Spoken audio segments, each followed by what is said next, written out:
หน้า596ตั้งแต่อัฏฐติทยวัตตานิมหาคันธเกวุตานิเป็นต้นไป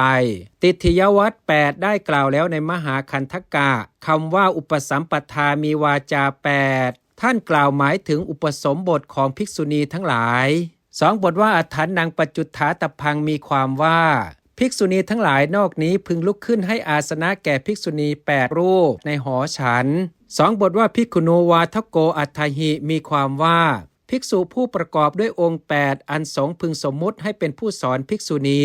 วินิจฉัยในคาถาว่าเอกัสสะเฉดชังพึงทราบดังนี้ในชน9ภิกษุใดให้จับสลากทำลายสงฆ์ความขาดย่อมมีแก่ภิกษุนั้นแลคือย่อมต้องอาบัติปาราชิกเหมือนกันอย่างพระเทวทัตเป็นทุนละใจแก่บุคคล4คนผู้ประพฤติตามภิกษุผู้ทำลายสงฆ์เหมือนภิกษุทั้งหลายมีพระโกกาลิกะเป็นต้นไม่เป็นอาบัติแก่บุคคล4คนผู้เป็นธรรมวาทีก็อาบัติและอนาบัติเหล่านี้ของคนทั้งปวงมีวัตถุอันเดียวกันคือมีสังฆเพศเป็นวัตถุเท่านั้นวินิจฉัยในคาถาว่านวะอาคาตะวัตถุนี้พึงทราบดังนี้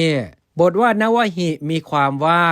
สงฆ์ย่อมแตกกันเพราะภิกษุ9รูปหลายบทว่ายัตติยาการณานวะมีความว่ากรรมที่สงฆ์พึงทำด้วยยัตติมี9อย่าง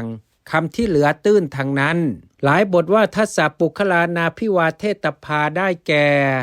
ชนวงเล็บที่ไม่ควรไหว้10จำพวกที่ตรัสไว้ในเสนาสนะขันธกะ2บทว่าอัญชลิสามิเจนะจะมีความว่าอัญชลีกรรมพร้อมทั้งสามีจิกกรรมอันภิกษุไม่พึงทำแก่ชน10จำพวกนั้นอธิบายว่าวัดในขันธกะมีถามถึงน้ำควรดื่มและช่วยพัดใบตาลเป็นต้นอันภิกษุไม่พึงแสดงแก่ชน10จำพวกนั้นอัญชลีก็ไม่พึงประคอง2บทว่าทัสสันนางทุกกตังมีความว่าเป็นทุกกฎแก่ภิกษุผู้ทำอย่างนั้นแก่คน10จำพวกนั้นแล2บทว่าทัสสะจีวรธารณามีความว่าอนุญาตให้ทรงอติเรกจีวรไว้10วันหลายบทว่าปัญจนังวสังวุฒานางทาตพังอิทาจีวรังได้แก่พึงให้ต่อหน้าสหธรรมิกทั้ง5ทีเดียว2บทว่าสัตตันนางสันเตมีความว่าเมื่อมีผู้รับแทนที่สมควรพึงให้รับหลังก็ได้แก่ชน7จำพวกนี้คือ